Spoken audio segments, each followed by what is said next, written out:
చంద్రబాబుకి జగన్కి తేడా ఏంటి? చంద్రబాబు జగన్కి ఒకటే తేడా ఉంది. జగన్ అనేది చెప్పిన మాట 100% పాటిస్తాడు. ఉం? మాట మాట ఇస్తే మాట తప్పడు మడమ తిప్పడు అనే మాట నాడు ప్రకారం నడుస్తాడు.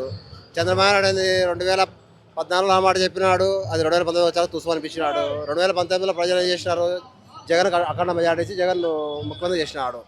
అయితే ప్రజలు ఏంటంటే పాలిచ్చే ఆవును కోల్పోయి తల్లి దురుపు తీసుకున్నట్టు మళ్ళీ 2024లో తెచ్చుకున్నారు, మళ్ళీ అనిపిస్తున్నారు. ఇది పరిపాలన అయిపోయింది ఆంధ్రప్రజలకి పరిపాలన అయిపోయింది. ఇప్పటికైనా జాగ్రత్త తెలుసుకోవాలి. ఎవడు మన గురించి ఆలోచించేవాడు ఉన్నాడు. జగన్ తెచ్చిన ప్రతి రూపాయికి 3,50,000 కోట్లు అప్పు తెస్తే ప్రతి రూపాయికి లెక్క ఉంది. ఆ లెక్క ప్రతి పేద ప్రజలకు పంచినాడు. 10 లక్షలు 12 లక్షలు 15 లక్షలు అంటున్నారు కదా. అంతా చంద్రబాబు నాయుడు బోగస్. అది బోగస్ ప్రచారం చేసి ఓట్లు దండుకొని అతను వల్ల ముఖ్యమంత్రికి ఎన్నుకున్నారు. కానీ నిజం కాదనేది వాళ్ళ అసెంబ్లీలో వాళ్ళ సమావేశాలు వాళ్ళే ప్రకటించుకున్నారు. బడ్జెట్ ఏంటి ఎట్లా మీద జగన్ తెచ్చిన అప్పు వచ్చేసి ఓన్లీ 3,50,000 కోట్లు మాత్రమే.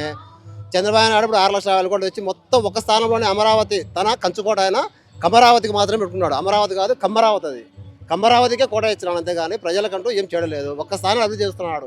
ఎట్లాగైతే మన తెలంగాణలో హైదరాబాద్ డెవలప్ చేసి మన ఆంధ్రాలో తరిమి మనం కొట్టి ఆంధ్రాలో మనం డివైడ్ చేసి మనల్ని పంపించారు. మళ్ళీ అదే రాబోతుంది. రాయలసీమ నుంచి వచ్చే ఫండ్స్ ఇక్కడ వచ్చే అభివృద్ధి ఇక్కడ ఏం చేయకుండా తీసుకుని ఓన్లీ వాళ్ళ జాగిరైన అమరావతిని. ఎందుకంటే అక్కడ కమ్మరావతి ఉంది కాబట్టి కమ్మరావతి మాత్రం కావతనికి వేరే ఎవరు వద్దు.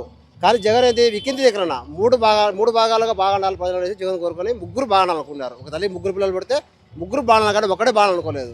కానీ చంద్రబాబు ధోరణి వెళ్ళదంటే ఒక్కడే బాగుండాలి, అది నా వాళ్ళే బాగుండాలి, అది నేనే తినాలి అది అనేది చుట్టూ సరౌండింగ్ అంతా ఆక్యుపై చేసుకున్నాడు.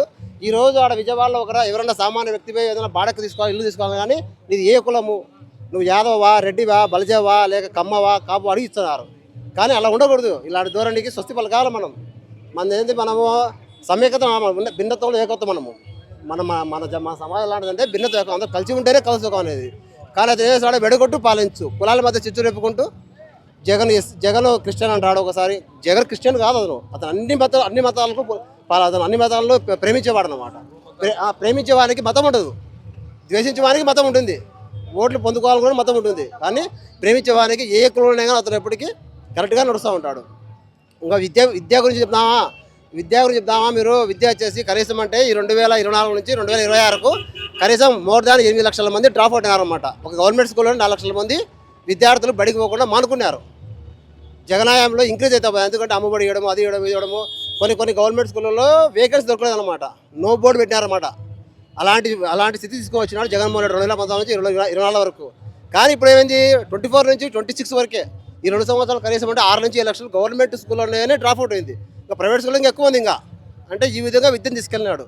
ఎవరికి ఇంకా 16 ఏళ్ళ అమ్మాయిని మానవంగా చేపెట్టినాడు. తర్వాత అప్పుడు చూస్తూ ఉన్నాం జనసేన వాళ్ళు ఏం చేస్తున్నారు, చాలా అయిపోయిందా, జనసేన వాళ్ళు చాలా వికృతి చేస్తున్నారు. కానీ వాళ్ళని అడిగేవాళ్ళు ఎవరు లేడు.